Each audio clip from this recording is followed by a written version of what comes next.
Welcome back, ladies and gentlemen, to the Red Pill Rage channel. This is your boy Red Pill. They call me Rage, they call me whatever. Just call me getting paid. I'm trying to get paid. All right? We do this for fun.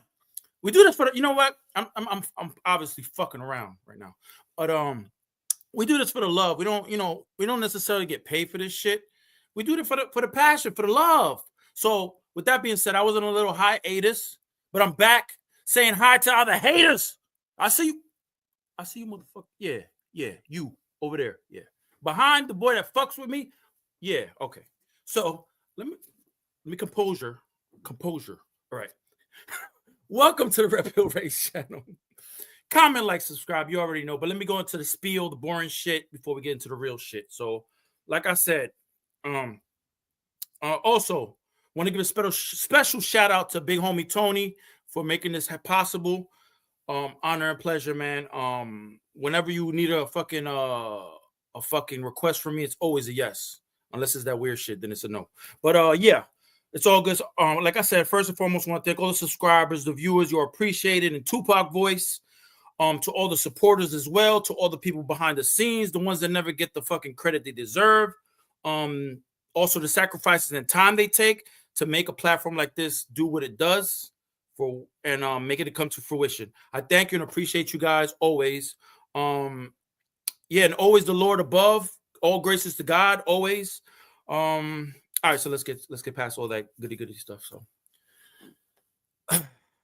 tonight, ladies and gentlemen. You're like, Ray, you always dragging shit. Hey, listen, shut the fuck up. Let me drag it. This is what I got. I got to drag. All right, I'm gonna start yelling. I haven't been worked up for this kind of shit in a minute, so it's good. The juices are going. It's the blood is flowing. All right. Yeah. So tonight, gentlemen, ladies and gentlemen, we have a very special guest on the Red Pill podcast. The parental advisory sticker can't be any more prevalent for this interview we're gonna have right now. I just know it's there. It's right there. Yeah, it's there. Yeah, so this is gonna be one of those ones. This artist, from what I tried not to talk to him too much. We talked, but I wanted to talk like this, like it's raw, it's real. It's his side of the story, through his vision, not anybody's rumors, he say, she say, all that bullshit. We're gonna get right to the fucking core of things with him, straight out the horse's mouth. But yeah.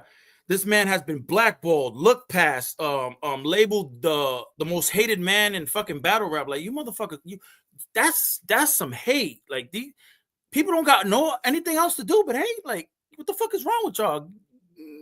Get some pussy, like money, like whatever. I digress. He's been part of false rumors, conspired against, plotted against. But let's get to that's just the controversial part. Let's get to the person, man. He's an artist, he's a producer, he's an entrepreneur, man. He's a hustler, he's a grinder, he's a worker. He does positive things for himself and his family. I want you to give it up a loud applause for the boy, Tribble. What's good, everybody? Tribble in the house. What's going on? It is a pleasure to be here. It is a pleasure to be here. And shout out to Tony, the big homie, on some real shit. This wouldn't have been possible without him. Bro, I've listened to the music, and you mentioned, like, we've talked outside of it. You do have that Drake, J. Cole, and Mac Miller feel. I ain't gonna cap with you, bro. Like, it's shit's fire, bro. Like, come on. I'll say Mac Miller probably the strongest influence out of those three. The other two, I kind of, especially after the year they both had, I kind of went. You know what I mean? Nah. Like, but it's like that. Bro, you got talent, man. How long you been, before we get into that shit, how long you been doing music? I've been producing since I was 12. I've been rapping since I was 15. To put that in perspective, I'm 27 years old right now. Oh, wow. Okay. So about 15 years overall in the music. Wow. What do you enjoy more? Do you enjoy producing? Obviously you produce your own stuff, right? Your own beats, and you rap over them. Oh, yeah, wow. That's right. At least 70% of my catalog. Yeah, that's a majority of it. Yeah, is produced by me. Others I go to very close friends of mine, DJ Paulo, Rico 630, Walls. Some I keep real close to my circle. You know what I mean? Yeah. You want to keep like your circle tight, and I know you've been through Right. some shit that we're gonna get into that you want to get into. That You you know, already there's a different platform. This ain't that we ain't clout chasing here. We don't give a fuck. Like right. if you told me, yo, Red, I didn't want to talk about it, we don't have to talk about that shit. Like, Nah, you know what right. I mean? Like, you could always be Hey, like, that's yo, some man, real shit. That's some real, like, compared to the last interview I had, man, they was bum rushing my ass. They set up rules themselves, they chose to break. So by all means, it's just like I admire your integrity, I admire your professionalism, and appreciate I'm that. looking forward to this. I'm looking forward to going into this interview with you. I ain't gonna lie. No, I appreciate it. I appreciate that, bro. It's an honor and pleasure to have you here. Like, without you and you know, bringing your people and your fans and people that want to know about you. This is about you. Like I've told you in the chat, it's about you. It's not about anybody else. Fuck, you know what I mean? It's what you think. However it comes out, whoever takes it certain ways, that's their problem. That's their issue. Nah, that's facts. And they That's can't facts. attack you for it or attack anybody. And they do that's some insecure shit on their part. Like, that's your problem. Like, you, because like, from what I get, like, just talking to you and not knowing any backstory, like, you're just a genuine dude, bro. Because I feel like if someone does you wrong, you're gonna go, all right, you want to do me wrong, then you know you got to go in on them. Like, that's just natural. Yeah, you know? they go 10, I go 100. You feel me? I'm saying, bro. I get it. And there's a select few that are like that. You're like that. I know my boy Tony's like that. A couple, I don't want to name them, but we're like that. If I had to say the most famous example would probably be 50 Cent. Being real. Oh, yeah, that's number one. Like, yeah, like that's the most famous. The second would probably be Kendrick just because of his control verse, but other than that, like, it's definitely 50. It's 50 vibes, you know what I mean? Do you got any Cameron pettiness? You know, Cameron could be petty. Cameron? Yeah. I feel like I exceed Cameron's pettiness a little bit. I do, because it's just like I say shit I don't have to say. I do shit I don't have to do. I just got into an argument before I even got on here, bro. Because the Barbarians tournament that I'm a part of and shit, my opponent wants to have his niece in part of the promo and shit talk about Crybaby Tribble. And I'm just like, I mean, look, you can say that all you want, but it don't make it fucking true. But you bringing her into it, like, I went off. I was like, what you doing bringing this little bitch in the video? Yeah, I did. I ain't gonna lie. I know when I'm wrong.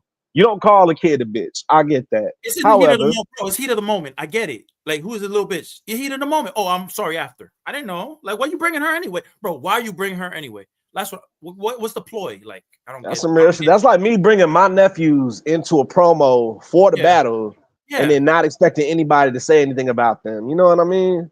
Like, I'm not putting them in that position to get attacked. I'm not. Same with my family. I'm not putting my mom in that, my grandmama, none of that. It's you keep your family and your business separate. That's what the 10 crack commandments said. Biggie, you know what I mean? Out to Biggie, R.I.P. to Biggie, bro. Fuck, R.I.P. to Biggie on some real shit. Blood and money don't mix like two dicks and no bitch. Find yourself in serious shit. That's real. That's real. That is real, bro. Like, yeah. Let's just get to the point in this shit. I want you to explain why they gave you this label as the most hated man. I don't get it, bro. You seem like a nice dude. I don't see it. You from your words, from your, you know.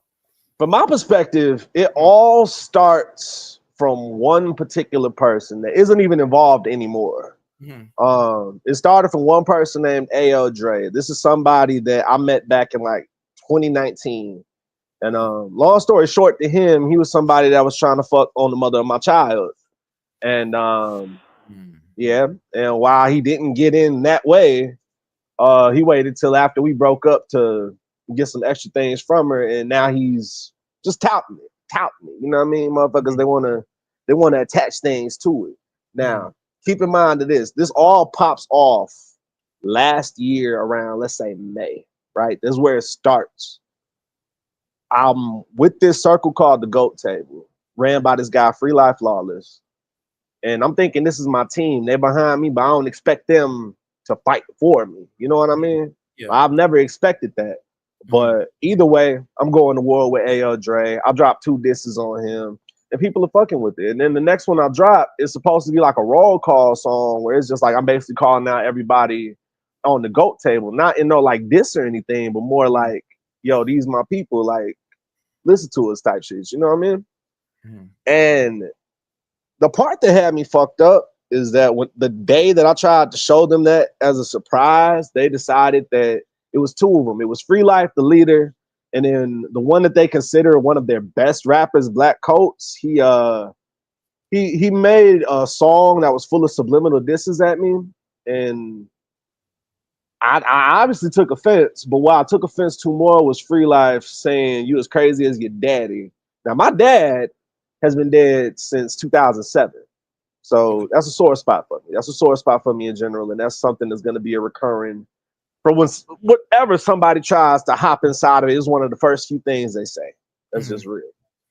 So that's how the war started with Free Life and the whole GOAT table. They basically said, oh, we're kicking you out and we're replacing you with somebody else. And they did replace me, but dude's insignificant as far as I'm concerned because he can't, like, he's not as skilled of a rapper as me. Shout out Big Ty. Like, you might be Big Ty, but you ain't as big as Tribble. I'm sorry with you. But yeah, that's how it all started. And then they started with 11 disses that they made to me. Holy shit. Literally back to back to back. And there was a time where I couldn't post on Facebook. I got in trouble just because it was the live stream that I was on with them in the first place. It had me banned for like 3 months. I couldn't use Facebook until my birthday in August. This is like June when that happens. You know what I mean? So it's like, I can't actually drop the response, but I got it in my back pocket, already recorded back in June. And I'm eyeing everybody that's laughing, everybody that's egging it on and shit. Cause I feel like if you're egging that on, you're already choosing the side. Just in my eyes. You know what I mean? It's just like, it's like how Pac felt when he got shot up at Quiet Studios. You know what I mean? Yeah. Like, it's just, he couldn't trust anybody. And that's how I feel in a certain regard to it. Like, I couldn't trust anybody. I still kind of don't, but at the same time too, it's not a way to live. Because when you think about it, Pac didn't trust anybody. Look what happened to him. Yeah, exactly. Yeah. Like, it's just some real ass shit that goes into it. And it's like, I didn't bite back with that until my first disc called The Last Supper. Now, The Last Supper, it ruffles some feathers. I'm still yet to hear that. I'm gonna hear that. I'm gonna hear that soon. Last Supper. I need to. Not Tribble, but I'm gonna hear it. Like, yeah, I know. Yeah, it's gonna get crazy.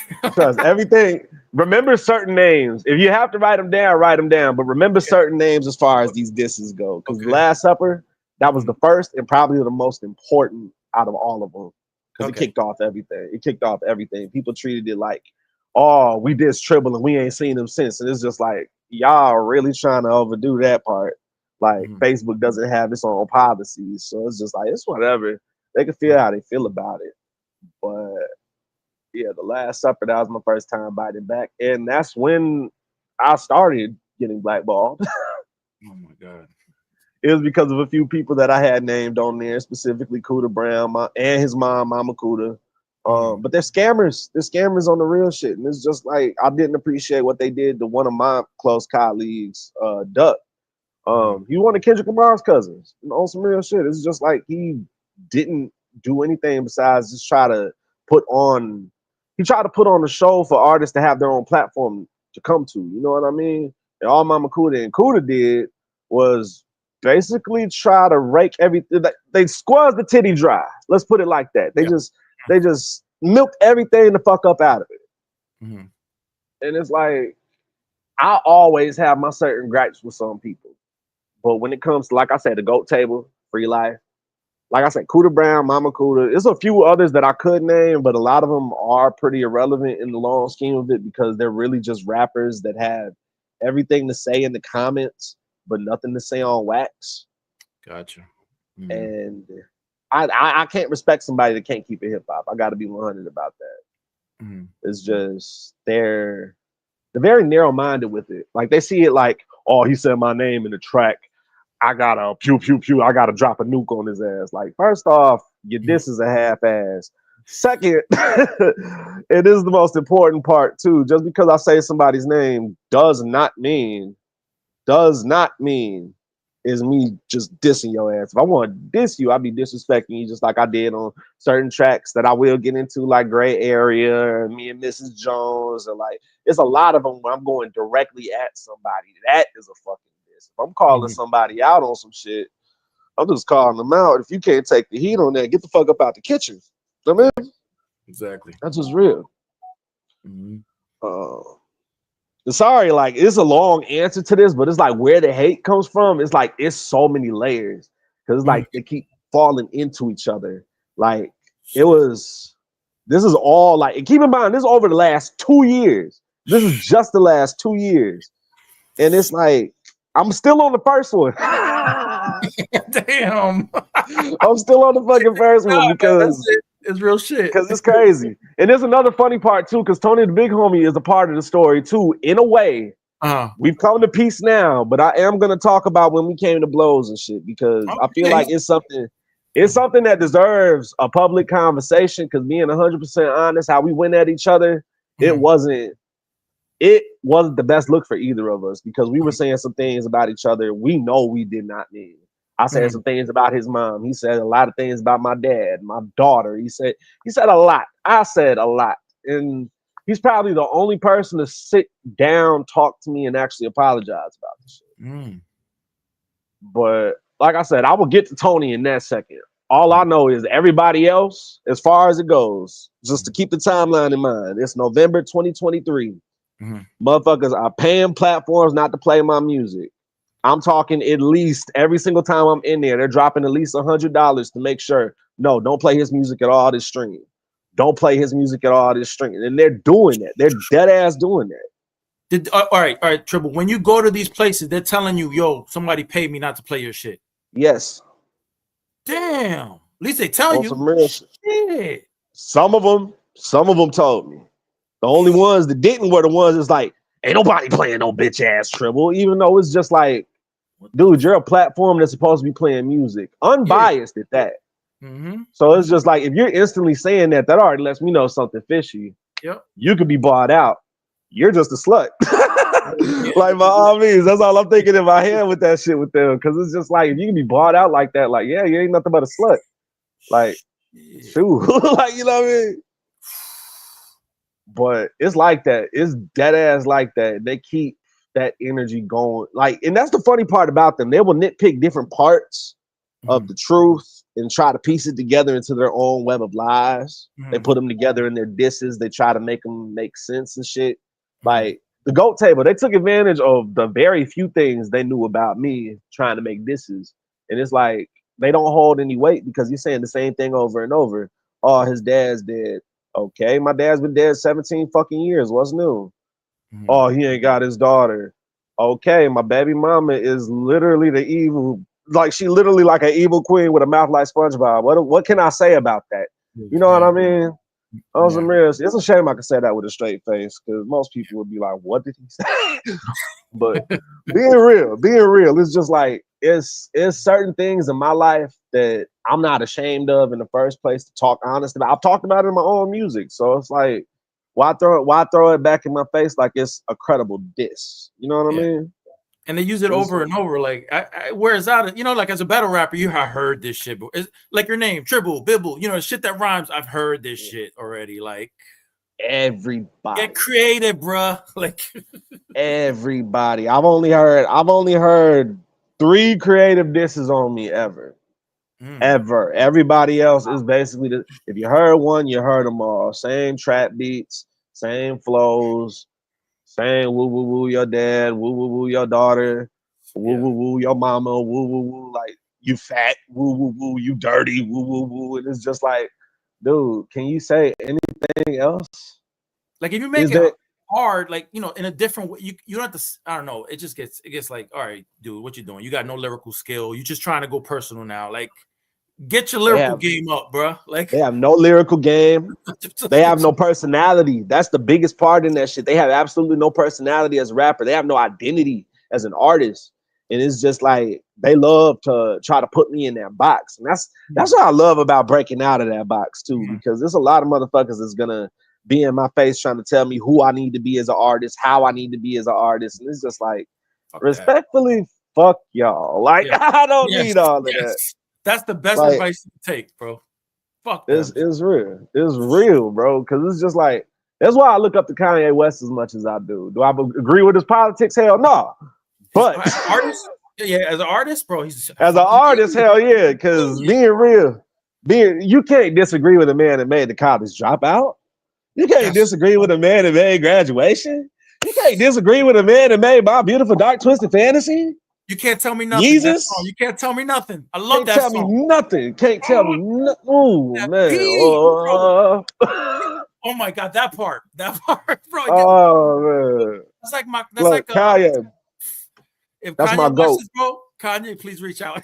Kanye, that's my goat. If you watch this, Kanye, I'm gonna say this right now. If you're watching this, if you do watch this, and if you see this part of the section, I got something I got a pitch for you that nobody else will be able to sell you. Class Reunion album. Think of it just like this. 2024 already had it out. You can plan this shit for 2027, aka 10 years after 20 years after graduation. My bad. Gotta be forgetting. But yeah, 20 years after graduation. Think about it. Class Reunion album. You never know. You never know how it could work. That'd be fire, bro. It would be fire. All he just need everybody in his camp that he knows that knows he can put the shit together with. He need no ID. He need producers that he had all the way back in the day. He need fucking RZA. He needs fucking DJ Toomp, the one that helped produce Can't Tell Me Nothing. He needs fucking there's so many. He need Bank. That's what the fuck he need. He need motherfucking Bank. That devil in the dress. Man. He needs to patch things up with rappers that what's his name? Big Sean. He's not on good terms. Patch that shit up, bro. Big Sean is nasty. Hey, come on. He is. I gotta say though, when it comes to Kanye a lot like me in a way, and I ain't saying that because I agree with you that he could make up. He could make up with Big Sean. But respectfully, speaking as a hothead, he won't. He motherfucking won't. Like Big Sean going to his house, giving him some flowers or something. You know how many motherfuckers looked at me with Free Life? This main dude that I've been beefing with for the past 2 years, right? This scrawny bird chest motherfucker on some real ass shit. And you hear how I talk about him. There ain't gonna be no peace. There ain't gonna be no peace with this dude. He look like the motherfucker. He don't even look like the Scarecrow from the Wizard of Oz. He look like the Scarecrow from the Wiz. From the Wiz, bro. He's on down the road. Look at that, boy. On some real shit. Nah, but I ain't gonna get into no roast session on bro. I'm just saying in general, it's some people that you can't forgive. 50 Cent won't forgive Ja Rule because Ja Rule played a part in getting him fucking shot that 9 times. I'm more than certain. That's real shit. Yeah, you can't. So that's like, you don't play with that shit. Kendrick ain't gonna forgive Drake because Drake has some personal information that could have put his family in jeopardy. He ain't forgiving that shit. No. That's never, unforgivable. And I got reasons I know I ain't forgiving them. Because being real, my baby mama, like I say, the bitch is evil. But y'all ever heard of a woman keeping their child away from their daddy just because of the music that they make? That's next level. Shit. Next level. She stopped going to court. Listen, I dropped The Last Supper. It was literally the next 3 weeks after that. The next 3 weeks after that, she was supposed to go to court. We were supposed to finally get things moving for our shared custody. She stopped going. Then they threw the case out about, I want to say 4 months later. The fuck? And this is all last year, bro. This is all last year. It's a reason it's personal with Free Life. Because the fact that I can't see my baby and y'all niggas just acting like, oh, this is just the internet, bro. Nah, fuck all that. I got real life repercussions from this shit. Yeah, that's real shit. Yeah, I got some real life repercussions from this shit. And the funniest part, they always in my face talk about a crybaby. First off, if I were to cry, that'd probably be the most normal fucking thing I could do as a dad right now. Yeah. But I don't. Of course. And that's the funniest fucking part. I'll just fight back. Fight back. Because the last thing I'm ever going to let anybody do is talk about my little Mina. You feel me? That's just some real shit. 100%, man. That's a good father right there. You can't. I try to be. My little baby, she about to be 4, man. So it's like, well, and keep in mind, all these grown ass motherfuckers, 40 plus, almost 50, talk about a little ass girl, dog. A little ass girl. And then they want to be mad. They want to be mad when I say something right back at their kids, at their parents, at anything else. Yeah, I throw back what they give me. You know what I mean? 100%. You just said you just attack my kid. Why can't I attack yours? Oh, you doing the worst. You're the devil now. You're doing the most. Yeah, you. Tribble, you doing too much. You Yeah, making it hard to do business with you. Like, I don't care if you think it's hard to do business with me. Learn Like, to do you do think business. Nah, bro, you know what I turn into every single time somebody say something like that? I turn in a motherfucking Apion Crockett, motherfucking a haunted house.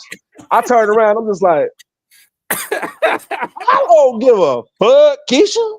Like, I don't. I don't give a fuck. I don't give a single fuck. A flying fuck. For doodle fuck. I don't give a single one of them, goddammit. I don't. Because at the end of the day, these motherfuckers, they set out to hate on somebody. That's the long story short of it. They set out to hate on somebody because they bored and already failed. Already failed, yeah, 100%.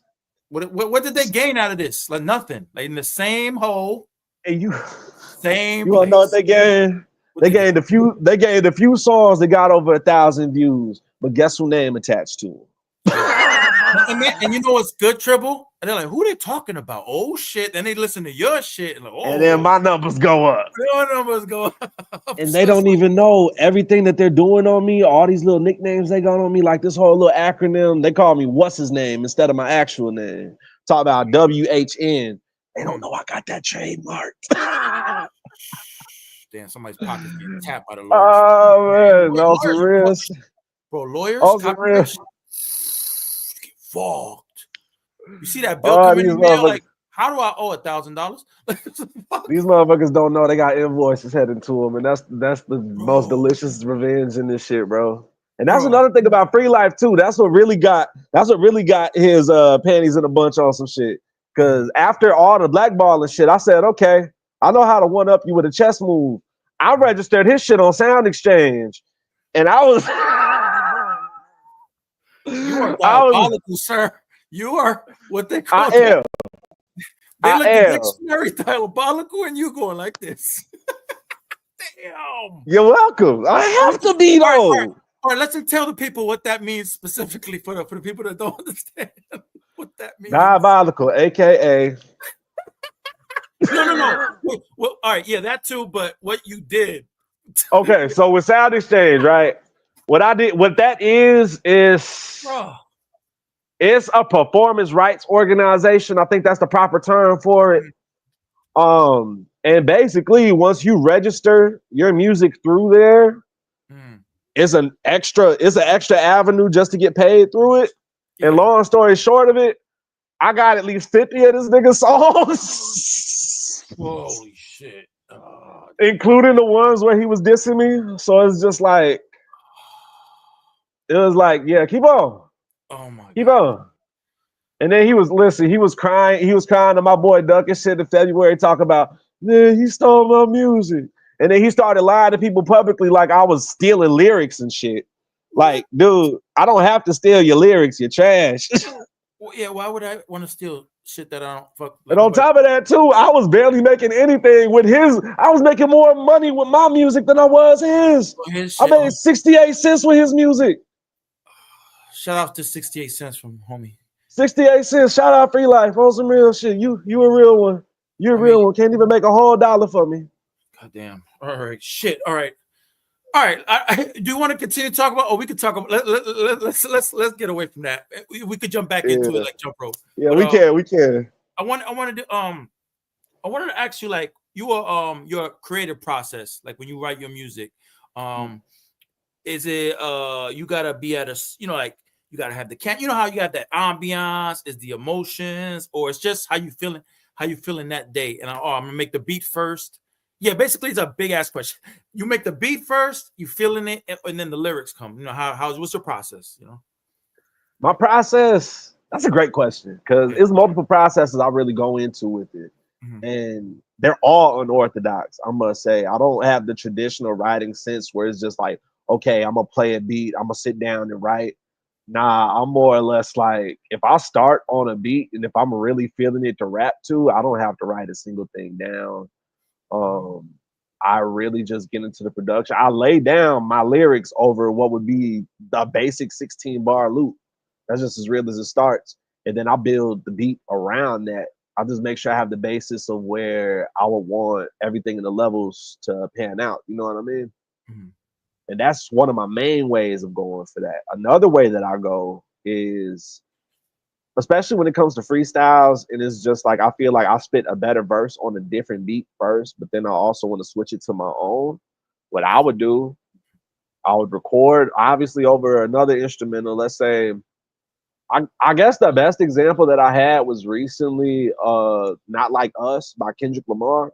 Okay. That was originally gonna be the beat to my disc Gray Area, but then Kendrick ended up dropping something else very similar, that TV off, and I was just like, oh, okay, I can do that.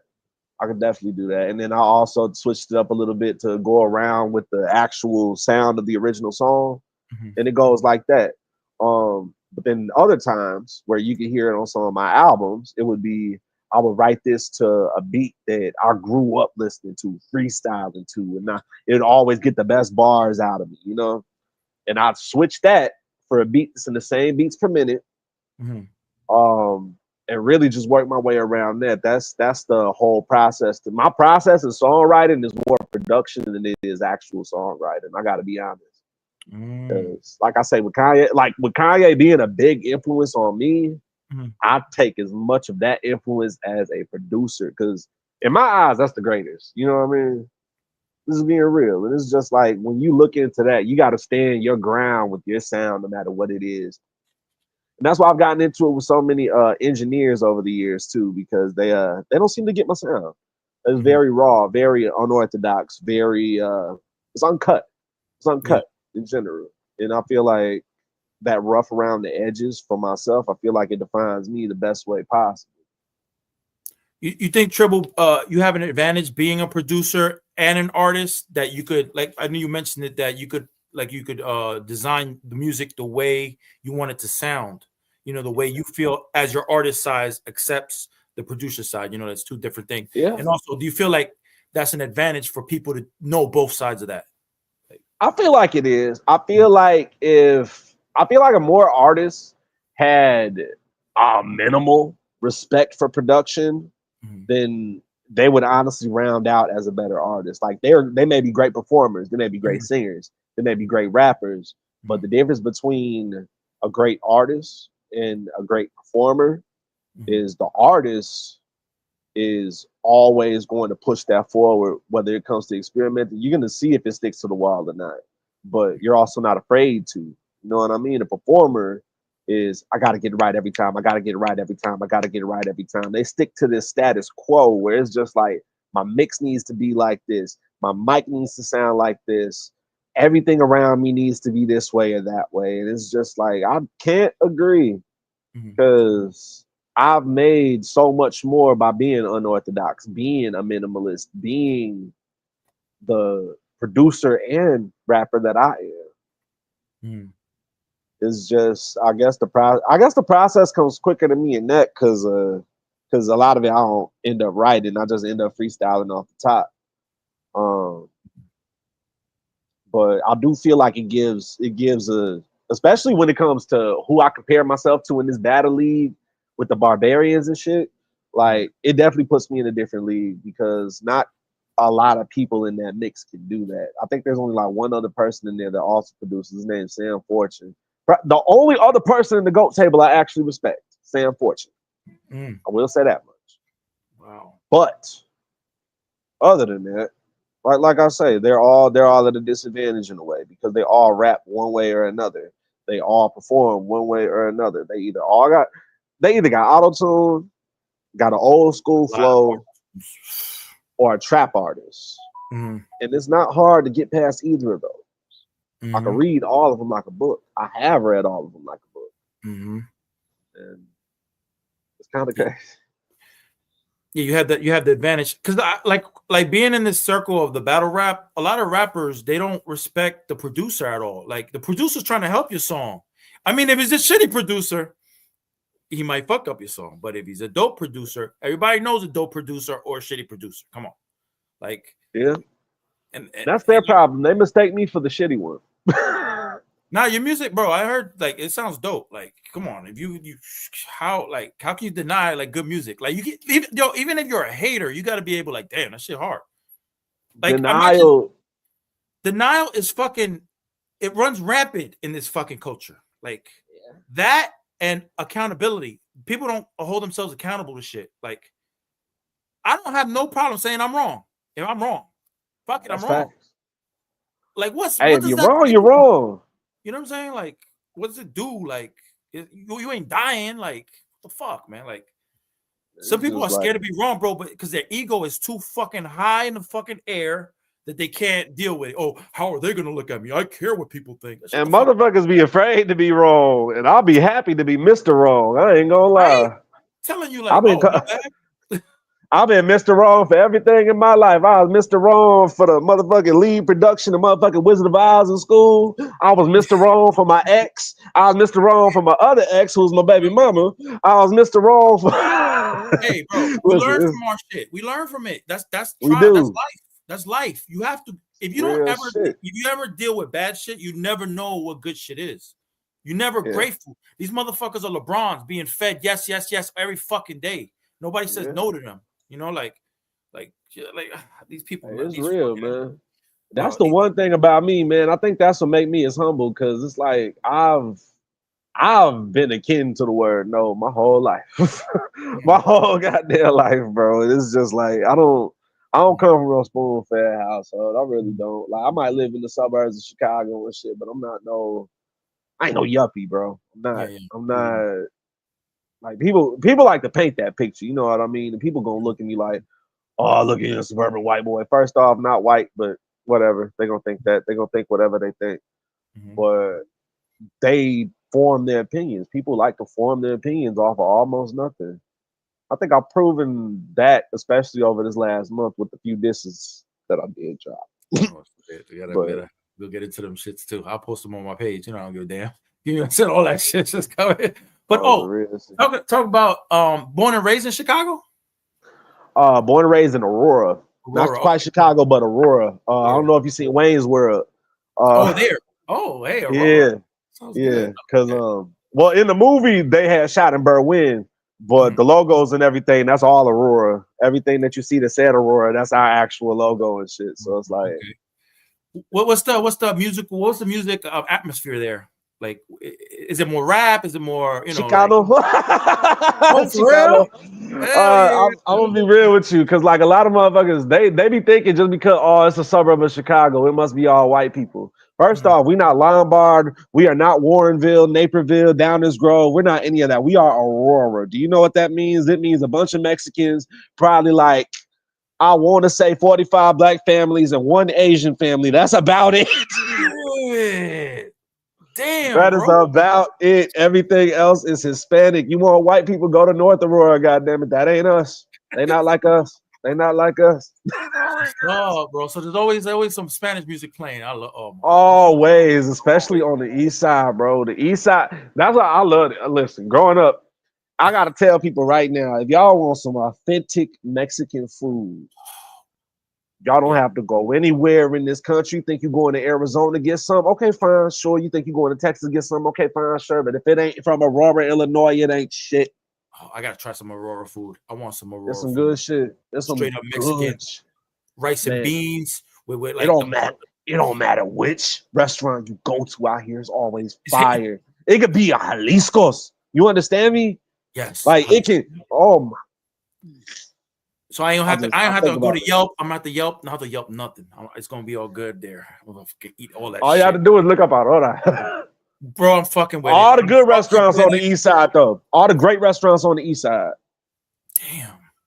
And is it like a rural, like houses are like close together or spread apart? You know, it's like a town. They're pretty spread. They're pretty spread. They're more spread on the west side than they are the east. I would say, because there's a few different projects that each of them are built around and shit. It's like, well, one don't exist no more, Westwood, where my mama was raised and shit. But then you got Eastwood. That's where I had lived my senior year onward until a few years back when me and my grandma moved out. Then Indian Trail, where I was raised, and then South Wind, where my other cousins and shit was raised. But we always kept things close as far as in projects and shit go. Motherfuckers don't look at me and think of project, bro. Bro, I was in Brooklyn projects. I don't look like I'm in the projects. Yeah, so hey, it's some real shit. It's some real ass shit. And all your family's in Aurora, or do you have them like in different? All my family is from, as far as my immediate, but as far as where they are now and shit, that's a whole other thing. My brother down in Houston, my mama in Mississippi, my sister's still in Aurora. Other than that, we all, except for my grandma, we all born and raised in Aurora. My grandma from Mississippi. That's a whole other thing, though. You gotta love the South. Oh my God, the South is the best food, best everything. Everything's better in the South. I'm from the East Coast. Everything is just people are nicer in the South. People are welcoming. Like, you know what I mean? Like the energy is It just threw like, me off how nice they was down there. They had barbecue in their gas station, bro. Some good what? ass, like bro, No. full ass. Like it's the middle of fucking June. It's the middle of June. This was last year, bro. I shit you not. Like they had the most fun. They had that little rotisserie going. You In can the see them gas basting station. that shit I'm like, bing, in bing, the bing, bing, in bing. the fucking gas station, bro. They had that. Nah, listen. A gas station in Mississippi is where you can get literally anything and shit. If you running from somebody on Yeah. some real shit, you can get you some food, right? Get you some water, get you some new clothes. You think I'm shitting you? They got them long ass plain white tees and shit, looking like you motherfucking about Yeah. to I crank miss that and those. some shit. You know what I mean? I miss those shits. I miss them shits that go down to your fucking kneecap. Like, what the fuck is They still do. They still do. Love They that. still do. You know how trippy that was for me? I'm 6'2". I ain't had nothing go over my kneecaps since. Well, I ain't gonna talk about that. She don't want me to. But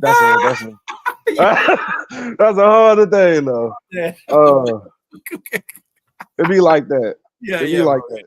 No, that's good because I'm 6'1", so I know I kind of your height. Like I get it. Yeah, it's like what the fuck? Like I need a Got you like right. looking like a big ass dress and shit. Like, Yeah, like a big ass fucking gown and I shit. Like gotta what the tuck fuck? this in, gang. I got a Yeah, 9X on and shit. I'm not looking cool in this shit. There's just no way. I'm looking like a damn fool walking down the street. You know, Can people you are imagine? laughing. Hold up. Can you imagine though? Like somebody, they got a shirt that fucking big and they think like, Oh, oh my God, my life is over. I'm about to kill myself. They jump and they can't fucking do it because they're fucking blind. you know how embarrassing you try to kill yourself and you don't. It doesn't And you happen. just safely just And you're like, I'm all right. It wasn't my time to go, bro. No, that's real. That's crazy, bro. That's some real shit. That is real shit. But yeah, bro, as anybody else, besides Kanye West, did music in your family that like growing up, you used to hear it in the background as a kid? You know, your dad or somebody played some music, no, anything like I that. mean, quite a bit of that does come from both my mom and my dad's influence. Mm-hmm. I can admit that watching my brother in band growing up was what really started me on music production in the first place. Mm-hmm. Because my brother he played both piano and trombone, Damn. so yeah, Shit. he's quite musically inclined. The motherfucker can't sing, but that's my brother though. I love him to death. Um, but for real though, it's Mm-hmm. like he taught me how to play the piano. He Mm. didn't quite teach me how to play the trombone. I taught myself how to play the guitar. Oh shit. Um, but as far as like my main influences and what I grew up listening to and shit, it mainly came from like my mom and dad. My dad gave me more of like my rock roots, obviously. Like, cause I have those roots too, where it's just like those will come out more in future projects. Okay. But just certain elements and some people like Billy Squire, Rod Stewart, fucking like is a few different. Just a rock star personally, you know what I mean? Like even Bon Scott from AC/DC, you know what I mean? Wow. Very eclectic. You have Um, very eclectic choice of music. Like, what do you listen to? And like when you want to vibe, like what is your go to? I know it's Kanye, but other than Kanye, what's your go to? Stevie Wonder, specifically his Wow. album "Songs in the Key of Life." I'm gonna listen to that now. I want to listen to that. "Songs in the Key of Life." "Songs in the Key of Life" is his best album. It's almost as old as my mother. It was in Mhm, 1976. mhm. Uh, yeah, it's overall my favorite. I mean, it's got some of his best singles of all time. "Knocks Me Off My Feet." Isn't She Lovely? As. I mean, a lot of people don't know it as, but they hear this shit and they just like they can't help but vibe. They do do do do. Like, come on, That like music. they get into that shit. That But music yeah, is Stevie, that's up there for me. That's if yeah, yeah. Yeah, you can't argue with Stevie Wonder, man. That's timeless music, and it's classic music. That's that music that you want to make that longevity music, right? That stuff you can hear years Right, from now. See, that's your right. goal, you I want know. to be able to make music that's still being played 50 to 70 years later. Like, I Mm-hmm. want to be an icon. I want to be. I ain't gonna be as big as no fucking Michael Jackson, because goddamn it, I'm 300 pounds and can't dance. But Mm-hmm. it's like it's like that. Yeah, But I can still be an icon in my own right. exactly. Well, yeah, I'm just 100%, like bro. That's all I'm heading for in the first place. I want to be first off just the best hip hop artist I can be.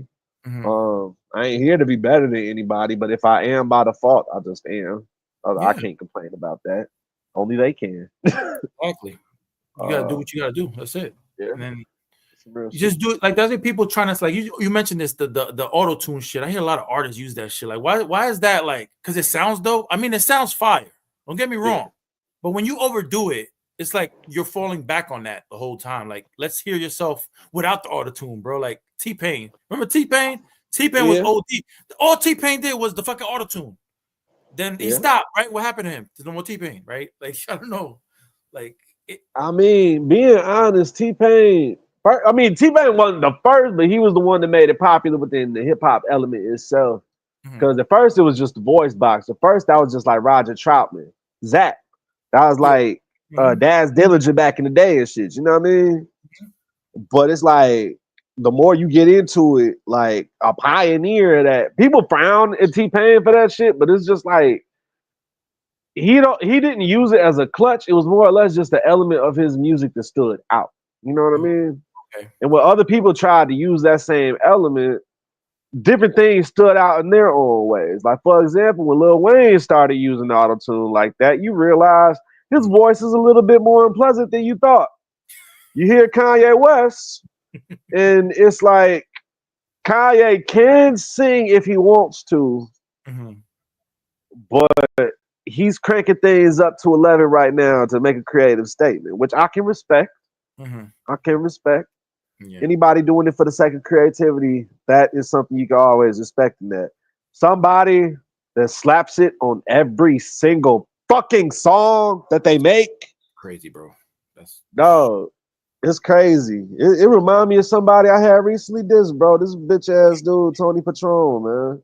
oh shit. Yeah, all he do is use auto tune and talk shit like a bitch, bro. He a little gossip girl. You know what I mean?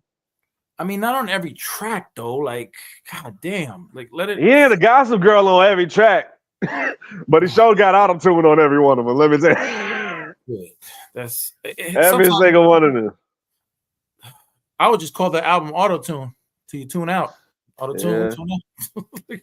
nah, Okay, facts, okay. Like that's a lot of auto man. tune, bro. Man, these motherfuckers don't know. Like, we don't want to hear no robots and shit. Motherfuckers was trying to tell me about the little bit of auto tune I used on the new song I've dropped today. It's Uh, just like I didn't use it as a clutch necessarily. It just yeah. evened everything out because of how I recorded through a broken mic. Yeah, That's yeah. another You thing use it too. I out of make my music necessity, out of necessity, right, out of like right. It's I just need the shit. I got a reason. You don't. You suck. You need it. On the real shit, at least I can vocalize. I can vocalize. I can still sing what the fuck I did earlier Yeah, raw. I can that's still do that shit. fire, That's bro. the That's difference between me and them. I heard Tony Patron's vocals before, raw. And you want to know something? It was offbeat. I had to chop it up myself. That's the thing about me, because I gotta be my own engineer and shit too. So hear me when I say, if a motherfucker send me back a verse that's offbeat and I notice it, Mm. bro. It just killed me about this dude. And of all the things, he got auto tune on all of his songs. What's the one thing that he tells me on this one? Oh, I don't want auto tune on this one. Your voice don't sound right, bro.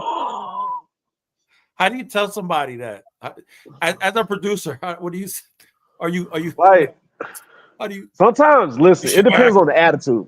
It depends on the attitude they approach you with. What they If give you, the energy they give right, you. if Okay, they approach me with some bitch ass energy, yeah, they get the bitch right back. That's just how that goes. Cause it's just like you can't bitch at me and I and not expect expect me to. You respect. Yeah, know what I mean? Like I'm yeah, a swing back. I'm always yes, gonna swing the fuck you back. have to. You have to like. You got to, bro. You ain't gonna let nobody just hit you in the face and be like, "Oh my God, I'm going down." No, you ain't going the fuck down. Get him back. Come on, man. Like what the? On the real shit, you gonna headbutt a motherfucker, man. All right, so he came at you with a good energy, or was it that fucked up energy? Like, when you went back to the song, like, oh man, I don't think this is good. Like, that's hard, bro, to me to say. Oh man, listen. When I was trying to tell him in general at first, we didn't come to blows about it. It took a long time before we actually came to blows. Because what we actually came to blows over was him telling Free Life and all them other ops about something that I went through on some dolo shit. Long story short, I won a fight and a motherfucker decided that he wanted to jump me in retaliation. And that's what Tony felt like he had to tell other people, even though that's nobody's business. Yeah, that's just how I feel about it. And they made it seem like it was a bunch of kids, like teenagers or some shit. These dudes like 2 years younger than me. Oh my God. They might seem like kids to you because y'all pushing 40 and shit, but I mean, like, you know, at least that's how I feel with him, because it's just like he just a bitch made dude. I keep getting back into that. My bad. We got derail from that, but talking about I got derail from it. There's a lot of energy that I felt from that. But you can feel that. I feel you, bro. I feel you. All right, this is a question, like a double-sided question. Do you feel like because of the controversy, sometimes your music is overlooked because they want to hear what you got to say about these people and not just hear the music for the music? You know, have you felt that sometimes? I've thought about it. Yeah, I've definitely thought about it. It's a very complicated line to walk on. Because it's just like people are anticipating you to say something at a point. It's just like, let's say, for example, just like how I had that in alignment with all these disses that I had dropped, and then out of nowhere, just for the sake of, you know what, instead of a diss, I'm just gonna have some fun with some shit. And that's when I dropped that little Jack Harlow remix. And it threw everybody off, but they don't even realize that got more numbers in one day than the rest of them did. They don't seem to see it. Like they say, like, oh, he's just doing it for attention, woo woo, even though that wasn't the case. It was not the case. But y'all obviously gave me attention. Y'all looking for the diss. Y'all looking for something to be said about you. I don't have to look for people to say anything about me because they already do. Yeah. It's like a that's just my mentality on it. But it's the controversy definitely keeps things keeps me on my toes, I must say. It's never a dull moment. It's Tribble. That's a good thing. Keeps it exciting. Like, all right, you know, what am I going to get to today? What's going to happen today? That's real. That's real. I love getting people in their feelings a lot more than they think they're getting me in mine. Because I can say some very disrespectful shit after they've already disrespected me, and then they're the ones crying. Like, dude, say what you want, do what you want. Because they feel like some people just want to make fun, but you could take it to that level, you know, where like I could really hurt your feelings, and you're gonna cry home. You're gonna cry in the car. More than that, you're gonna want to do a 13, 16-hour drive just trying to find me.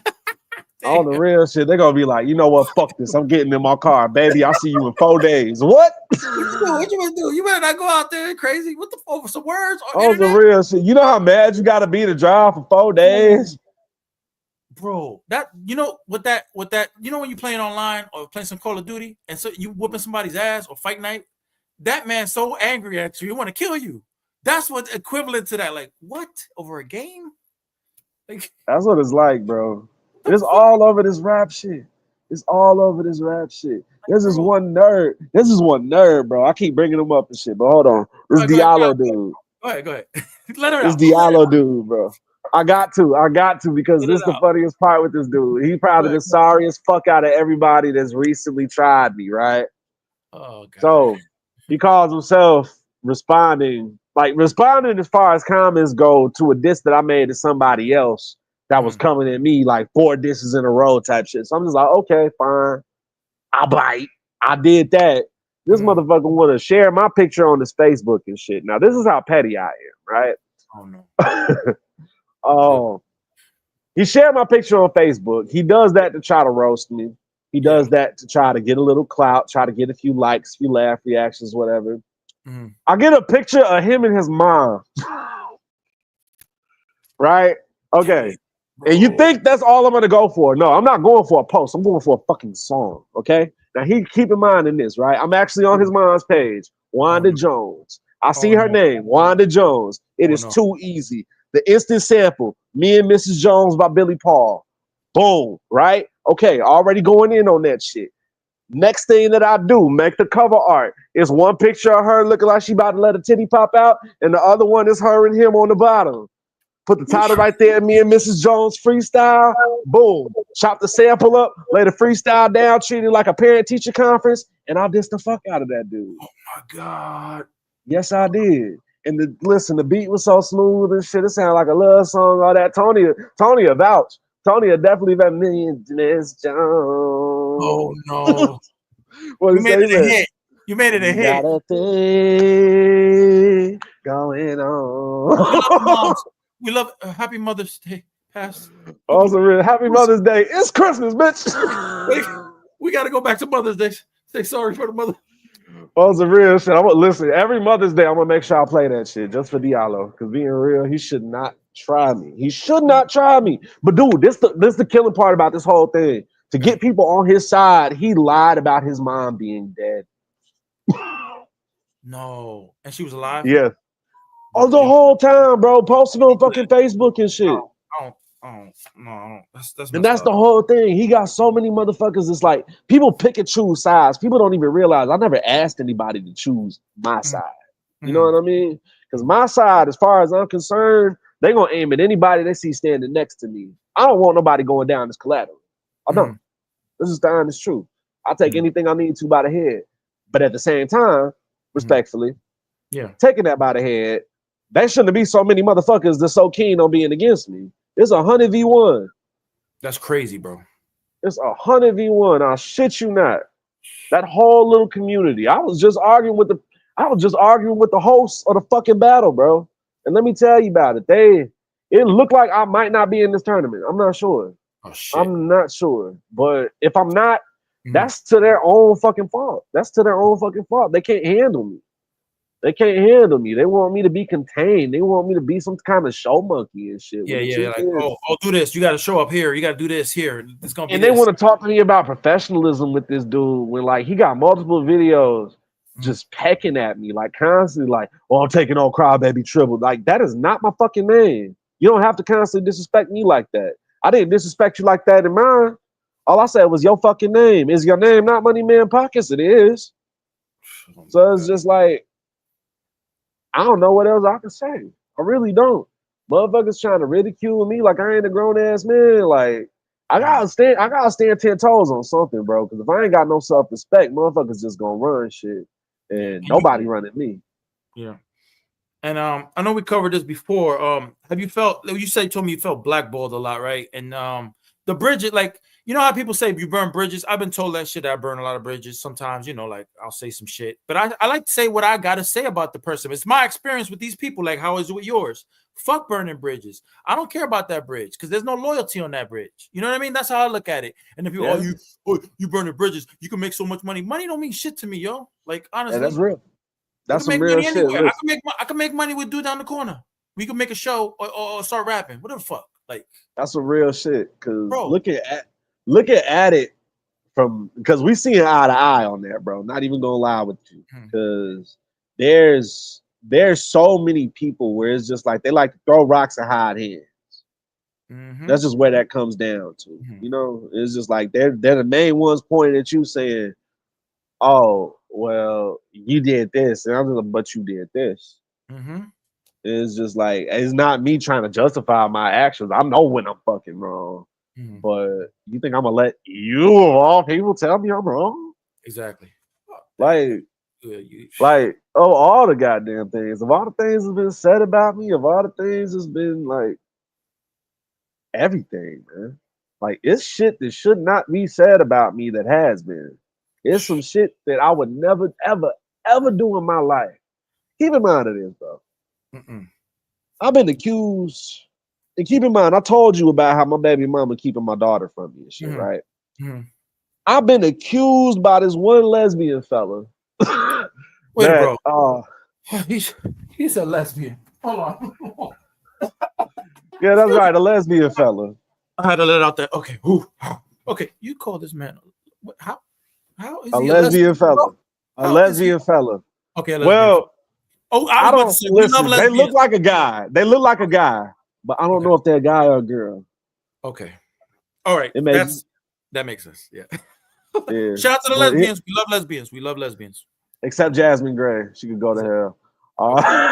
Except Yeah, except that one. But on some real shit though, that bitch came to me and she wanted to talk about my daddy. She wanted to talk about bending my mama over and all this extra. But the most disrespectful part that made me bite back at that bitch, she wanted to accuse me of touching my daughter. Respectfully, people, the shit that I've been dealing with my baby mama, I haven't even been able to meet my daughter in person. Do you understand me? Like court dates, legal troubles. Like I got a battery case, nigga, that I didn't even touch nobody in. Do you understand me? Like it's some real ass shit. These niggas do not know me. They do not know me. And the thing is, as much as they can call me a crybaby, do I got a face full of tears? No. I'm still fucking standing. I'm still right here. 100%. Do anything. 100%, bro. And you're going through some real shit, and people, come on, like, why would you even like? It's people don't care. Do personals, bro. They do personals. They have nothing else to like the battle rap. That's all they have. The personals. That everybody knows my life. What the fuck? Like, you know what I mean? Like, what else can you say, yo? Like, and that's why I think I got an advantage if they don't kick me out of this tournament. You see, because I feel like my advantage is everything that you got to say about me on a personal note has already been said. If anybody gives him an advantage on that, then I just feel like that's bias. Because I'm the one that made the chess move in the first place. I made him show his hand. Bro, it's just so much, man, to your story, bro. I know you said layers. You was in line. You could write a book in this month. I think you should write a motherfucking book. I could, man. Oh, trials and tribulations. Ooh, that's a fire name. The cover, the cover, lit ass cover. You know what I mean? Like flames all over the place. Like that would be a seller. I'd buy the motherfucker. That would have volumes to it. So you get extra bread for the volumes. Listen, they were ideas, bro. That's ideas, bro. But that's real. But Trevor, I know when we talking a lot about everything. I'm gonna bring you to the hardest segment of this show right here. It's called 10 Questions with Tribble. Are you ready? Okay. These are hard hitting. These don't play around. Ready? Okay. Let's hit me one. Juice the movie or Boys in the Hood? You evil motherfucker. I did not know this was coming. No Diddy. Diddy, pause. No Diddy. No Diddy. If I had to say, I'm gonna go based off of which movie had more of an influence on my youth. I ain't gonna lie, that's a hard. Now I'm thinking about it. That's gonna have to go and be Juice for me. Juice taught me about, honestly, the fact that everybody ain't your fucking friend. Juice taught me that you can't trust everybody, even if you did grow up with them. It taught me that, well, it taught me, honestly, my most valuable lesson that I feel like I still use to this day, where it's just like, just be wary of who you trust. Be wary of who you call your brother, who you call your friend, who you call a close one, a loved one. You know what I mean? 100%. But yeah, Juice. So Juice over. Okay. Plus Bishop, one of my favorite characters ever. Bro, he was scary as a bro. That man was. Man, that whole locker scene, like him, bro. Like you wanted to be that whole locker scene. Nah, that whole locker scene, bro. Hear me when I say he just like, I am crazy. And you know what? You know what else? I don't give a fuck. Ooh. I don't give a fuck about you. I don't give a fuck about Steel. I don't give a fuck about Raheem. I don't give a fuck about myself. Yeah. Look, I ain't shit. I ain't never gonna be shit. And you less of a man than me. So as soon as I decide that you ain't gonna be shit, bow. So be it. You remember that, motherfucker? Because I'm the one y'all need to be worried about. They like the hoodie. Come on. There you go. Yo, how scared was Omar Epps? He was scared at that moment, bro, because he felt that shit. Bro. The scariest part in that whole movie was when he got on that fucking elevator. I don't care what nobody say. He got on that elevator just looking at him. Yo, you see him? Like just like stone cold, bro. Tupac got He didn't give a fuck. The second Q said, "What, you gonna shoot me in this elevator?" He said, "Fuck it." Like what? He did not hesitate. It's like 17 people in here. You better chill. He didn't give a fuck, bro. Oh God, I'm ready. Listen, I'm ready for the next one. I ain't gonna lie. Hit me with it. Crazy. That was a good ass question. All right, Boondocks or Family Guy? Boondocks. Come on, man. All right, that was this. I did a little research on your Facebook stalked you a little bit. All right, this one: White Chicks or Scary Movie? That was the research one. Two of the most quotable Wayans Brothers movies ever. Bro, my favorite of White Chicks: Terry Crews in the car singing that white girl song. But at the same time, you want to know what I gotta say, my favorite joke out of all of them. Bro, when Terry Crews gets on the floor, right? And he says, "Oh, you ain't black?" Like he takes off the mask. No, he says, "Oh no, you ain't black." I'm gonna say it like this, because I'm a goofy guy and I gotta go with my heart. I got to go with my heart. Okay. The funniest line in either of these movies comes from Scary Movie. It's when they're parodying motherfucking I Know What You Did Last Summer, is when they hit the man. Oh my God, we hit a boot. Yeah. Where's the fuck? Like what? Nah, that whole little scene had me dead. And Shorty pull up and shit. Shorty, I know you ain't driving with no papers. I got papers, blunts, balls, all the ingredients to make a high nigga pie. Yo, like, come on, man. That was the best character, man. Yeah. That was the real shit. But Scary Movie 2, listen, Scary Movie 2, I like better than Scary Movie 1. Ooh, how about Scary Movie 2 versus White Chicks? Bastard. Let's see. Because White Chicks, I got to think. Which one has a more iconic opening? Either the bodega scene, Empire. Like, come on, you gotta think like that. Or you gotta think of Scary Movie 2 with the whole shake your ass, watch yourself, shake your ass. Tell me what you're working with. Attention, all young players and pimps, right now in the place to be.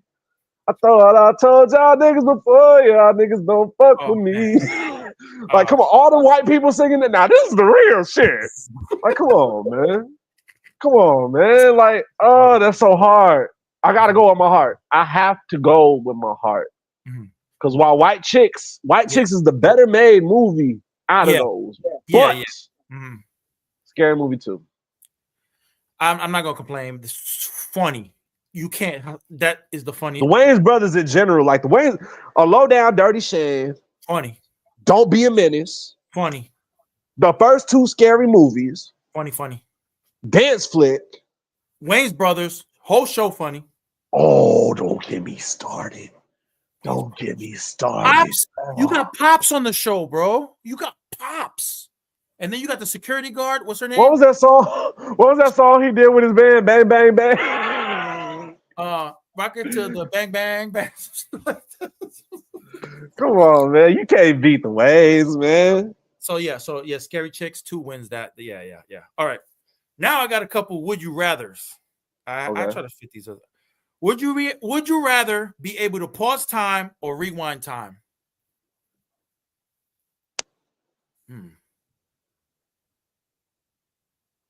Pause it. Think about that motherfucking shit too. God damn it.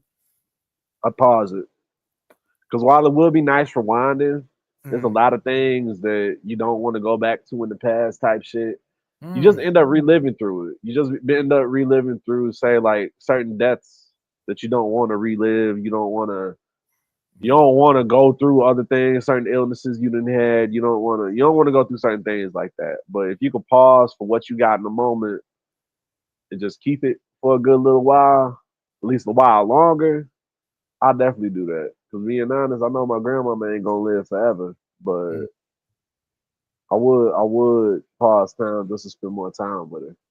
That's a dope answer, bro. That shit. We should shut the show right there on that note. But no, that's dope. All right, let me continue. Another. Would you rather? Would you rather be able to breathe underwater or fly? Basically, are you want to be Aquaman or Superman? I do that. Honestly, I'd rather be Aquaman, and here's why. Interesting. I'm terrified of fucking heights. So I do not think I'd be successful flying. I can't swim and I'm scared of heights. I don't know. I can swim just fine. If I could breathe just fine under, it'd be even better. It'd be even better. That's goat shit. Because then you could go all like let's talk about breathe on the water where you could go all the way deep and you're not impacted by the pressure. Motherfuckers call me Fat Aquaman in the first place. That probably works best for me. I ain't gonna lie. With my hair down, I look like a fat Jason Momoa. I ain't gonna lie, but that's a whole other thing. Bro, I would love to swim. I would love to be able to swim. That's a blessing that you know how to swim. All right. Would you rather have super strength or be invisible?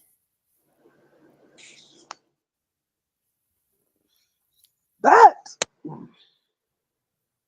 But we have to break down the parameter. Well, no. Let's just say you could turn the invisible on and off. There we go. It's like a switch. You're like, yo, I'm going invisible. Rob this bank. Boom. Money's invisible with me. Get out. Money's visible with me. I'm being invisible, bro. I'm robbing banks. Ain't no more doing this shit. I'm out. Then again, I think about super strength too. I think about different things that can help me on. Like, for example, nobody gonna want to fight you, bro. Nobody gonna want to fight you. But that's exactly what I'm gonna want. I'm gonna want that one person that want to fuck around and find out. They hit you, it don't hurt. You just go like this, one punch. They punch me, they break their fist. They break their fist, bro. Like your bullets don't penetrate you. Type my shit. Dumb ass. I'm gonna pull out a Terminator line. They gonna punch me, break their head. And say, oh my god, no, man! Don't do that. Don't do that. I come for John Collins, whatever Connors. I come for John Connor. Like, nah. Bro, that's another ironic part about me too, because the day I was born was supposed to be the day the world ended. Oh shit! What the fuck? 2K, the shit. Not Y2K, not Y2K, but the original End of the World in the Terminator series. In the first two Terminators, the day that the world was supposed to end, the day where Cybernet was supposed to take over and all of that. August 29th, 1997. Oh wow! I was born August 29th, 1997, 6:30 a.m. And that and you watched that movie more than numerous times. Oh my god! I've grown up watching that movie. I've even sampled it in my music. That's hard. That's dope. That's dope. I sampled it for the intro to my first album. The intro was called August 29th, and it's literally Linda Hamilton saying that line in the movie. Shit, that's dope. Yeah. That's such a coincidence, bro. That's crazy coincidence. But it's a good coincidence, though. Like, it's quite a few coincidences that work in his favor with my music, man. When it comes to that, I share a birthday with Michael Jackson and Liam Payne, who ironically are both dead now. I was born 2 days before Princess Diana died. Everything has happened on my birthday at one point or another. Hurricane Katrina hit landfall on my birthday, 2005. Oh, shit. A lot of tragedy around my shit, but a lot of good shit too. Willy Wonka, fucking Gene Wilder died on my birthday, 2016. Damn, Black Panther died a day before my birthday, 2020. It'd be like that. Yeah. A lot of tragedy around my time and shit, but at the same time, Virgo season. Yeah, shout out to the Virgos, man. You're doing your thing. All right, man. Sorry. Number 4. If you had to give up one of these for the rest of your life, would you give up money or sex for the rest of your life? You had to give up one. That's hard, bro. I mean, you evil. You are evil, man. I really are evil, man. It's bad. Yeah, I don't know. You know what that really just made me think of? That scene from Next Friday. Let me think about it. Come on, money, party with bitches, hundreds of fitties, big ass titties.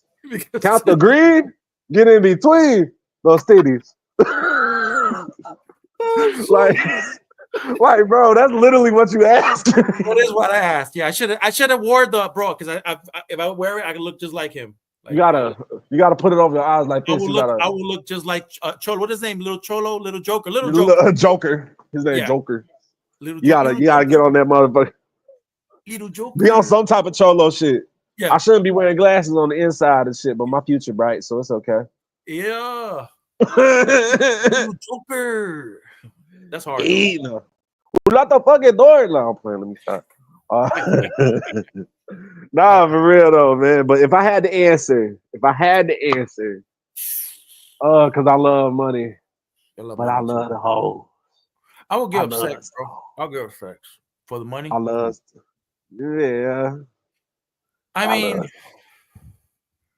after you have sex, bro, what and you're broke. I mean, money gonna buy you food and shit. Weed, true. drink. Depending on who you fuck though. True. It could be Halle Berry. It could be Halle Berry. It could be, listen.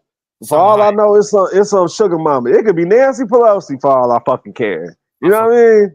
I like her conference on I ain't gonna lie. I'm like Eddie Griffin on some shit. I fuck Michelle Obama. I ain't gonna lie. I like Sharon Stone right now at 70 something. Just Salma Hayek. Oh my God, give me Salma Hayek, please. She is amazing. The best titties to ever titty, let me tell you. And they real. I think they real. They are. They are. They definitely are. They're not these Instagram thoughts around here, 20-year-olds with the fake ass, some real ass shit. She got the BBLs looking crazy. Shout out to everybody that still got natural titties out there. Your Salma Hayek, your Sydney Sweeney. God damn. Oh yeah, her. I want some of that euphoria. That was a nice one. That was a bar. I want some of that euphoria, Miss Sweetie. Can I get some? For sure. All right, bro. We dive in. All right, so basically we picking money over sex. Or you picking sex over money? I'm picking for the sake of longevity. I'm thinking of necessity. I'm gonna pick money. Money. Okay, out of necessity, money. Okay. Number 3, DMX or Tupac. You could break it down like you could put like your response why, like transcending artists, like impact artists, you know what I mean? Well, we can look at it like this. They both have a hell of an impact. Yes. 100%. The only difference is DMX debut year is what Tupac did in his final year. Okay. That's the one thing I can compare and the difference in that because DMX's first 2 albums, they both went number 1. Tupac's last 2 albums, one that he dropped before his death and the one that dropped a few months after he died, still just a few months apart though, did it in the same year. Still counts. Okay. So it's like there's 2 different ways you can look at it, and I really think it goes down to how you enjoy their music. And I gotta say, both to your average, like say you an average hip hop listener, not even somebody that's like a full on fan or anything, but like you probably be thrown off listening to a flow from Tupac or like the energy that comes off from DMX. And a lot of that comes down to them being a product of their time, but also having that quality to their music that's timeless. It's like you can have those products of his time. Like when you listen to an album like Tupacalypse now, it's a product of his time. You listen to the production in it. You listen to the songwriting. You listen to why Tupac is an innovator. Just like you would hear in DMX's first few albums, you hear why he's an innovator. Because each of them have their own path that they've paved in their own ways. Admittedly, they're both from 2 separate places. Even though, Pac is from Harlem, but he considered home to be Los Angeles. Yeah, West Coast, yeah, 100%. On the real shit. So it's just like, if I had to say, breaking it down like that, because they're both comparable in that way. But I have to give the edge to Tupac only because he was a literal icon. Yeah, he was a literal icon. I don't know who else as a hip hop artist has had so much influence as far as fashion, as far as how they handle themselves on a beat, as far as how they handle themselves culture wise. Like Tupac is probably the quintessential rapper for that. Like he is who you think of when you think of like, oh, 90s hip hop. Tupac. Like you think of that. You think of that. You think of the bandana. You think of the thug life on his stomach. You think of that gruff voice. You think of that. That's why I fuck your bitch, you fat motherfucker. Like you. It's all there. In there. Yep. It's all there. And DMX, while he has that energy too, come on, let's be real. The second that he dropped "Get at Me, Dog," it was over with for Bad Boy. It was over with for everybody that was trying to pop off on some shit. Mace tried his little shit, then DMX dropped, and it was over. It was just over. It was just over. I'm sorry. It was just this is how it happened. Yep. But just too much. No, you're right. I think I agree with you. Tupac is a transcendent artist, man. Like the iconic headband, like you said, everything. He shot at cops. He shot at cops. His last words alive was "fuck you" to a police officer. Yeah, think about that, bro. I see him do, and everybody sees him doing that. That's who he was. That he didn't like the police. He didn't like the police. Like I don't know what they're gonna do. Bro, man, shout out to DMX, to RP, DMX, RP, Tupac, two of the greats, man. You know, but DMX died a week apart from my great granddaddy. That broke my heart. Oh my God, yeah, that was it's crazy. Always the greats, man. Gone too soon. Always like that, man. It's just like, damn, I want to be great. I want to be subpar and try to live like, you know, cap like 60, 70 straight. But for real. All right, number 2. This is a battle rap question. Cannabis or Murder Mook? Bro, Cannabis got down on the battle rap shit. I was gonna put Cassidy there. Cassidy versus young Cassidy, bro, versus Murder Mook. But we'll leave it at Cannabis versus Murder Mook.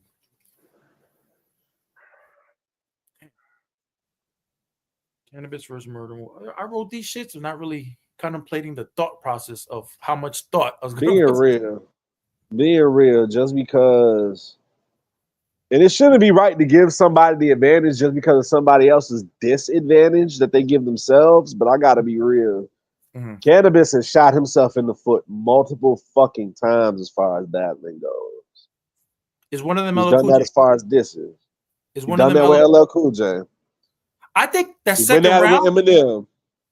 Oh yeah, well he battled him. Oh hell no, he's just dumb. Who you don't battle Eminem?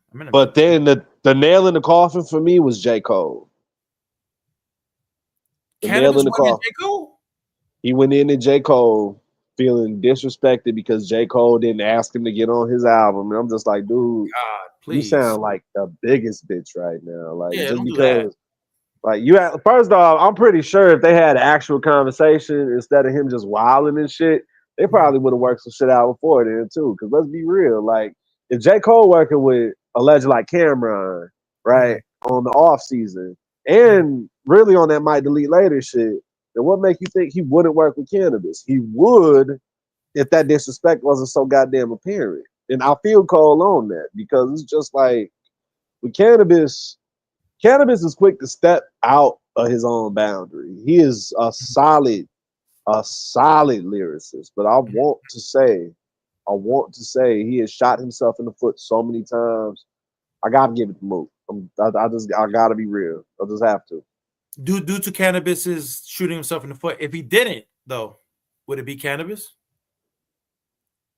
If he didn't go through all that, if he didn't do all them shits, because Cannabis had the potential.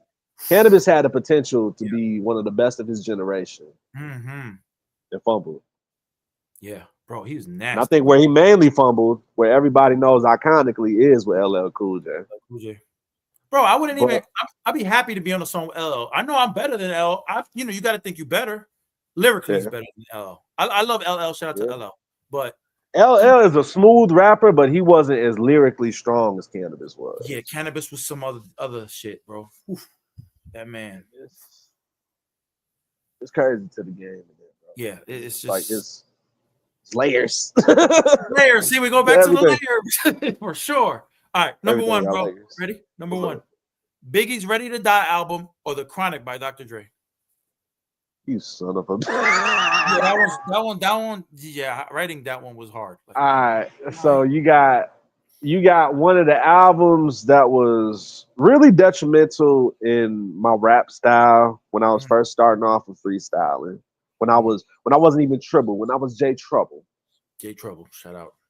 All the way back. I was a tyke. I was a 12, 15-year-old kid just trying to make my way out of Aurora type shit and still fucking here. And then you got The Chronic, which is a strong influence on my production style, at least as far as how I approach sampling, how I approach layering my drums. Like, oh my God. This one probably is the hardest question. I'm not gonna lie, because they both influence me in different ways. But I gotta be 100 with myself. I gotta be 100% honest with myself. Because Ready to Die lyrically is one of my favorites, aside from one track. But me and my bitch, that's beyond the whole other thing. I ain't never agree with the whole sucking your daddy dick for the when he said that, I'm like, okay, I get it. He must be high as fuck, and this shit. Like, you gotta be high. Like, you off some shit. Like, ain't no way you went in the booth and you thought that sounded good. Diddy was like this. That's a dope line. He like, that sound good, daddy. What? Daddy? Did he call me daddy? Oh, you said Diddy. Okay. I said Biggie. Like, nah, bro. He said daddy. His ass, that sounded good, daddy. What? I mean, Biggie. Like, nah, bro. Get about his face with that shit. Man, I dodged a bullet, though. That's another thing I ain't even get into, because I almost went on the Bad Boy reunion tour. I almost did. Ooh, where was this? We'll talk about this. 2016. It was me and my friend David. Me and him, we were originally both going to go. We ended up having a fallout to where he ended up going to, Carl Thomas, right, from Bad Boy. Yeah. So he from my city. He from Aurora, Illinois. Okay. He grew up with my mom. And like I say, he went to Carl on his own. He went to Carl's manager on his own and basically painted me in this very strange light. You could say it's the hate before the train. You know what I mean? But like I said, back in 2016 and shit, we were getting ready for the shit. I was performing throughout the summer. It was the first summer after I graduated. And I mean, I had the opportunity. I performed in front of Carl literally down south in fucking Peoria. And then luckily I didn't get the chance to meet Diddy, because that would have been very awkward years later. I ain't gonna lie. Yeah, that would be crazy. But then I think about how this dude David, because I say this dude now because he ain't close to me no more. He ain't even really a friend, but I can say what he said when he came back kind of opens my eyes to a lot. He said he felt like he was being watched every second. He felt like there was cameras in the shower. He felt like it was. And I think to myself now, seeing everything that they found, every bit of evidence, and I'm just like, damn, this nigga did that. He did it. Did he do it? Did he? Did he do it? Did he? That's the question. Did he?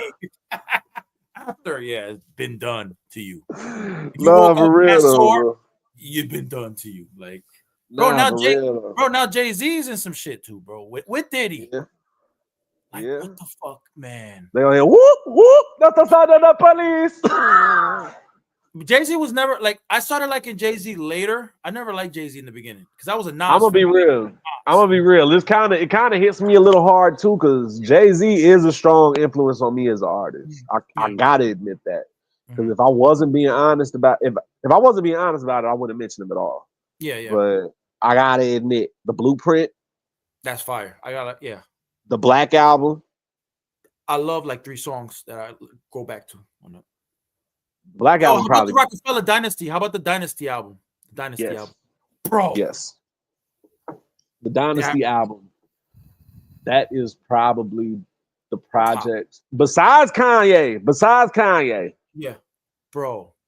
Probably the best project that they've dropped out of that prior to 2004. Yes. Because I'm gonna be real, nobody's touching the college dropout for me. That's my own bias speaking.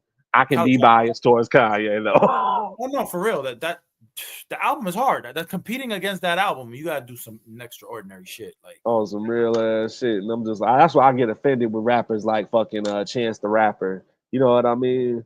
Like Chance, you think you can make you little Good Friday EP and shit. You think you sound like Kanye. You don't sound like fucking Kanye with your little like nah, get up out of here, Chance. Yeah. I don't want to hear that. You can't replicate Kanye. Kanye is unreplicatable. You can't do that. It's not happening, bro. They can imitate you, but they can't duplicate you. You can't duplicate you. Exactly, bro. All right, Tribble, man. We come to the end of the show, man. It was an honor having you, bro. I appreciate you so much, man, for coming on. It's a pleasure being here, bro. It was a pleasure being here. We gotta do it again, bro. We're gonna definitely do it again in a couple months. Let's get some stories in. Hey, bro, by the time we have another interview on this, I'm either gonna be a Barbarians champion or I'm gonna be completely blackballed from their little circle and shit, and I'm just gonna be on my own shit, which is all cool. But we gonna find that out, bro, for real. And you make your own music, so you ain't gotta depend on nobody. Like a lot of these guys just take a look at you and do what you want, do what you're doing, because that's the play. You know what I mean? Do your own music, your own time. Boom. You don't gotta sign a record deal. I gotta be here. And I'm not depending on anybody. That's probably that's the key thing in that. Mm-hmm. Everybody else, they got all these teams. They got producers, beat makers, engineers, videographers. I'm literally all of that. They got motherfuckers to make the cover art for them using AI. What the fuck is AI for me? I make the cover art myself. Yeah, that's what I'm saying. Like, I don't get it, bro. But yeah, Tribble, bro, you got anything you want to promote? Anything? I know whatever you throw, like sponsors, events coming up. Is the floor is yours. As far as events, Barbarians in the tunnel. That first battle gonna be on January 25th at 7 p.m. Eastern, I believe. No, wait, no. Well, yeah, 7 p.m. Eastern that day. Other than that, I mean, I have plans for my deluxe edition for my most recent album, Bad Influence 2. It's basically just an entire remix of the album I originally dropped on the 1st of November, as well as an additional 3 tracks. It's gonna be a solid drop. I'm still debating on when I'm going to, but it's gonna be within the next roughly 2 weeks. I'll announce it. I'll definitely. Yeah, bro. Yeah, slide me. I'll promote it on my page. You know how that goes. Like, I got you. Anything you want to send me, I'm gonna just post it. You know what I mean? Put tags on it. Bro, I appreciate you again, man, so much, bro, to coming on the show. You don't know what this means. It's a pleasure being on here. I had so much fun, bro. I not shout out to all my other interviews, but this one I had so much fun, bro. You just like energy is like you don't give a fuck. That's what I like. I just don't care. I love it. It's like air, bro. It's like air. It's just, hey man, that's how I want the environment to be in general, bro. Motherfuckers be all tense and shit. They be all like, I don't know how to answer this question. Like, no, fuck all that shit, bro. Like, we chilling, we talking, we exactly, bro. Vibing as always, bro. Tribble, salute to you, bro. We're gonna keep in contact, man. Pleasure having you, bro. Of course, everybody comment, like, subscribe, bro. I'm gonna hit you later, bro. All right. Peace. All right, guys, that was Tribble, man. You gotta comment, like, subscribe to his channel, all his music, his social media. I'm gonna have it in the link when I end this live. Again, want to thank Tony, the big homie, for making this possible. Shout out to all the sponsors, Melissa Flynn, Multimedia Chats, Guerrilla Warzone Battle League, Final Stage Battle League, Royal Echelon Battle League, Red Pill Rage Channel. That was amazing talent, man. Can't thank him enough to being on the show and taking time out of his day to talk about his story, his life. Check Tribble's music, Tribble's music out on all social medias. Comment, like, subscribe, support him, man. He's a great guy. Fuck all the rumors, all that shit. He explained himself. You know, there's always a reaction or action to the reaction. You know what I mean? Just that's how it is. But no, he's a great guy, man. Great music. I'm gonna support him all day, every day, forever, and now on. Also, gotta thank Gotta thank the people behind the scenes. I know I did this earlier. I want to thank everybody behind the scenes that helps out with the show, with the streaming, with everything behind the scenes, man. And before we end it here, before we even go, I want to give a little words of encouragement, some inspirational words before I leave y'all here. Don't sit down and wait for the opportunities to come. Get up and make them. Love y'all. Red Pill Podcast. Peace.